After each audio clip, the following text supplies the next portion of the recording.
Hi, it's me, Tantacles, and we are ranking every Final Fantasy IX character today. I mean, I'm sure I missed somebody, but if they have dialogue and they have some sort of role in the plot, I'm ranking them. In terms of the tiers, top tier, Marry Me. Next is Worth. I feel like that's self-explanatory. The next is Chips Without Salsa. You'll eat it, but it's not really worth the calories. Next up is Meh. The next category is Who, which is for those characters that don't really need to be there. And the final category is Iconically Awful. They're so bad that you love them. Like, these characters are actually awful. So we got a strong start with Steiner, who's gonna go directly into the Chips Without Salsa tier. I don't know. He just doesn't seem to have that much personality besides just taking care of Princess Dagger. He actually has important plot points, but I don't really care about him that much. I also think his face looks kind of weird in some of the cinematics. Like, they gave him eyeliner that doesn't really look right. Kuja is in the Marry Me tier. You guys all know that I'm in love with Kuja. I would absolutely marry him. I probably wouldn't need an open relationship, which is saying something. Beyond just being hot, he's also a great villain who has a lot of motivation for what he does, and I love that. Queen Braun is next, and she is actually also going into the Marry Me tier. I kind of love to hate her, but she is such a well fleshed out villain who is almost irredeemable until the very end of the story. And they've done such a good job with her cinematics. I feel like you really know what's going on in her head when she's killing things and when she's feeling terrified. I mean, she really only has two moods: excited about killing and about to die. I actually almost considered putting her in the Iconically Awful tier, but I don't know. I didn't. It just didn't feel right. She's such a great villain, and you love to hate her. Sid is gonna go into the Worth tier. I mean, come on. He gives you so many gifts. He's like the perfect uncle. He gives you a train ride. He gives you a boat. He gives you an airship. What more can you want from someone? He's also an amazing card player, and he has 3 forms throughout the game. He's an oglop, he's a frog, and then he's like a really handsome daddy. I mean, he's hot. I don't want to marry him, but he's hot. Next up is Beatrice, and I don't think this is going to be a controversial decision at all. She goes into the Marry Me tier. If you don't love Beatrix, there's something wrong with you. She's legitimately one of the hottest characters in any Final Fantasy game, and I'm a gay dude, and I'm in love with her. So that should tell you something. I don't know, she's like Beyonce. Everyone wants to be her. Everyone wants to be with her. She can get it. Marcus is next, and he's going to go into the Worth tier. He comes in at a point in the game when you really need some help to get through it, and then he also saves you from Zorn and Thorn, which I think is worth it. That sounds great. Blank is going to go in the Worth tier as well. I'm like almost in love with Blank, but I mean, he spends half the game petrified, so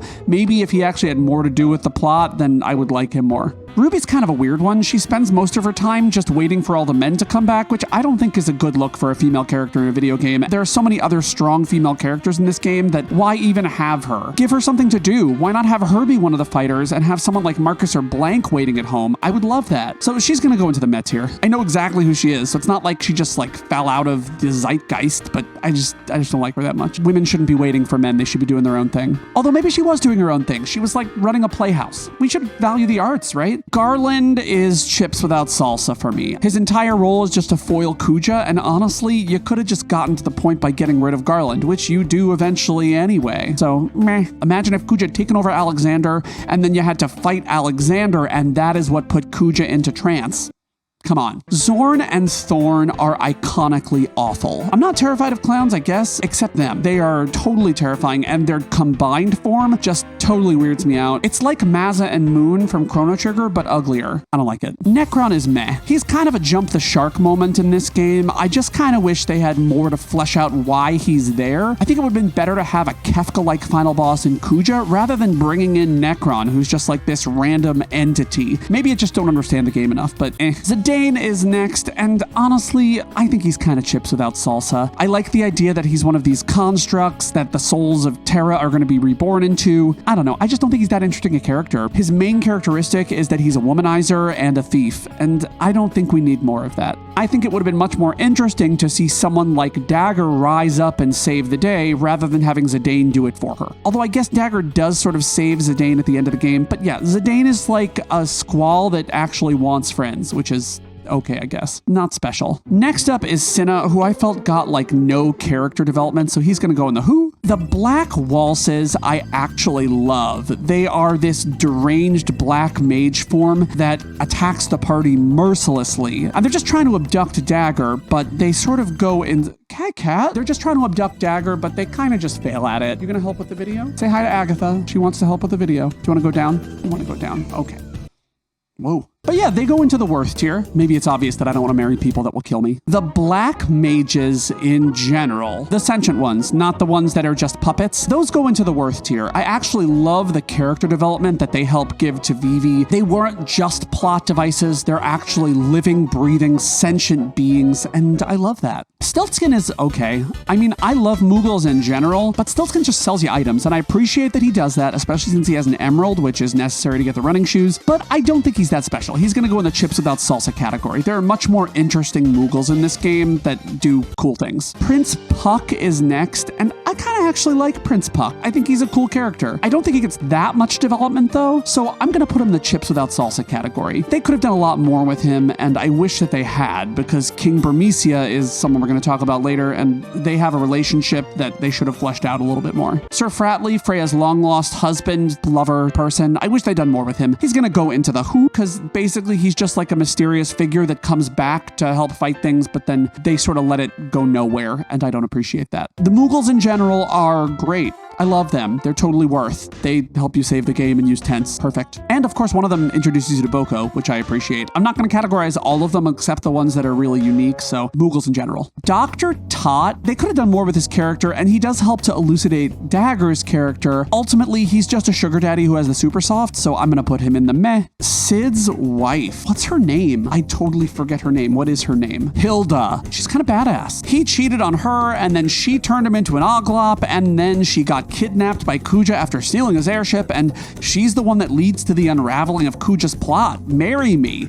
Marry me now. There are a lot of women in that marry me section. I have a problem. Lonnie. Lonnie is basically just a bounty hunter plot device. I don't hate her, but I don't feel like she got really any character development beyond being a bounty hunter, so she goes into the who. Princess Dagger, this is pre-Karen haircut. She's gonna go into the meh category. Not the least of which because you can't fight with her for half the game and she's out of the party for a lot of it because she's being kidnapped by her mom. I appreciate her. I get that she has a lot of white magic, but you can't use her summons before she gets her hair cut very easily because she's too scared to use them. I guess you get Rama before that, but Makoto. Makoto is also gonna go into the meh category. They sort of let Makoto rot. I actually think they should have made Makoto a party member. They just did so little with her, even though she's a really crucial character to understanding the world of Braun Ball. I just can't get behind her. I wish they'd done more with her. It seems like a waste. Bobby Corwin,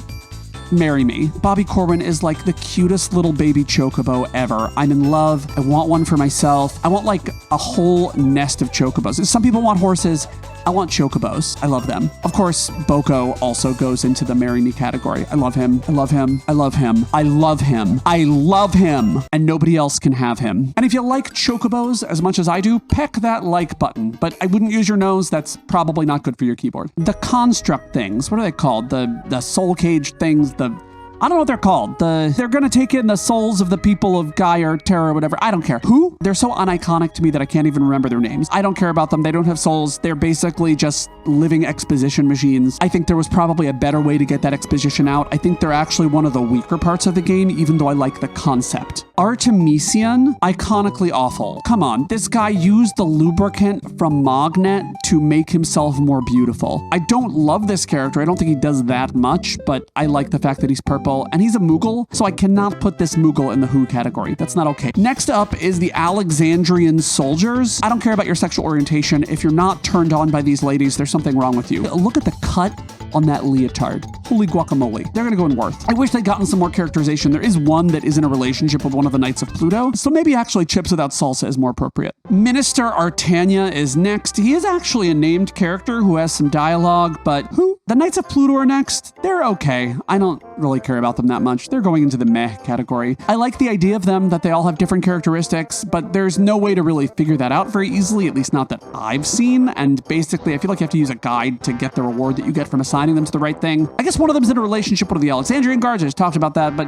I don't care. I don't care about them. They're basically just extensions of Steiner, but they're worse. The Rat King. Oh, I don't even know what his name is. King Burmecia just doesn't have that much characterization, and doesn't he die? I think he dies. He's going into the who? Quail. Ooh. But I have to sort of stick with my guns here and say he didn't get that much characterization, and mainly his characterization is just yelling at Queena. So I think he goes into the who. We're onto something real here. Dagger with the Karen haircut. I actually like it. I don't love the haircut, but I do love Princess Dagger in her new, more confident self. I like the fact that cutting off her hair is like another choice that she makes with Zidane's dagger. I don't think she's a marry me character, but definitely worth. I like her a lot. I do.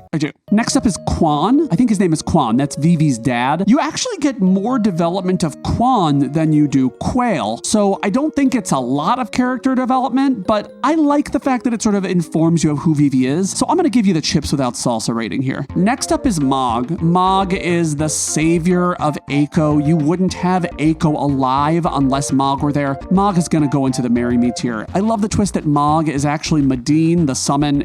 Rama's on this list not as a summon, but as the character who helps Garnet gain her confidence back after all the shit that happens with her mom. Rama's gonna go into the worth tier. I actually really like the storyline with Rama. Although the question is Rama more interesting than Princess Dagger? Rama's more interesting than Princess Dagger with hair, but is about the same as Princess Dagger without hair. Baku. I think that Baku is iconically awful. He's an abuser, which I don't like. That's not really iconic, I guess, but it's awful. And he does have that like shark cap at the beginning, which I think is kind of funny. He's also a thespian. I like that about him, but the fact that he's an abuser makes him awful, but he is overall iconic, I think. I just wish that Zidane didn't have Stockholm Syndrome and like love Baku. Baku's like beaten on Zidane, even though Zidane is his adopted child. I don't like it. Oglops. Oglops are worth. I just love them. I love that they're sort of a plot point for Princess Dagger becoming a normal person, and she like pretends to be afraid of the Oglops. They scare Steiner. Sid is an Oglop. This isn't about Sid. It's just about Oglops, but like he literally is an Oglop, and then he uses all Oglop cards. So they really wove in the whole Oglop thing really well. I appreciate it. It's worth. I love it. Gilgamesh. Gilgamesh is the four-armed man that steals stuff from you and then gives you stuff and then does the treasure hunter ranking, but he just didn't have much of a role in the game, and they could have done more with him, made him a summon or done something. So I'm going to put him in the who. Queen Stella. I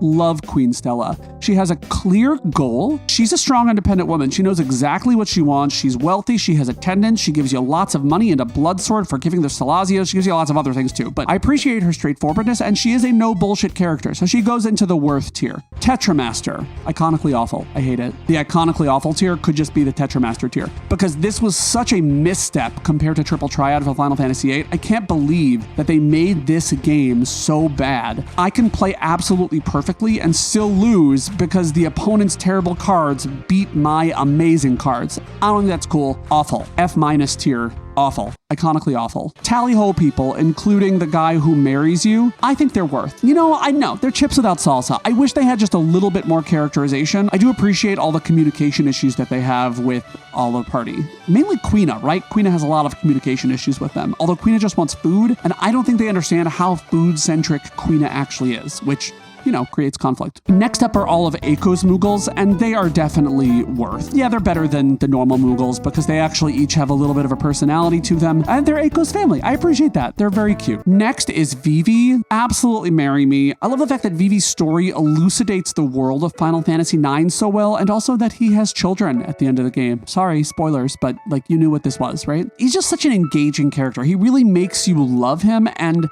he has this childlike innocence, but yet the ability to understand everything. I think he's probably the most insightful character in the entire party, with a great understanding of mortality and what everything means in this game. Freya is next. Hear me out. I really like Freya, but I think that Freya, for me, para me, Freya is a worse version of Beatrix. She's a physical female character who is very sexy. Don't get me wrong. We'd all hit it, right? I think. Okay, she's a rat, so that's a little bit weird, but you know, there are probably furries in my audience.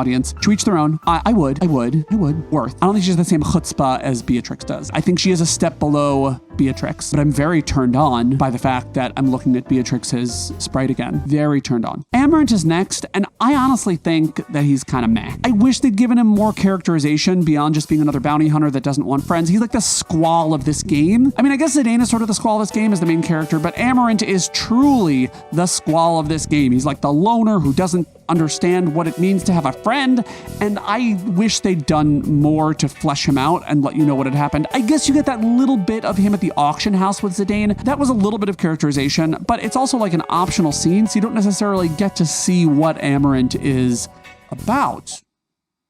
Eiko. Combat-wise, I actually like Eiko more than I like Princess Dagger because having Holy as a spell where Eiko doesn't have to have a huge summon animation is really nice. I love that she gets double white. The problem is that I don't like her characterization that much. Her entire character is just her being a third wheel. That's not fair. That's not entirely her characterization.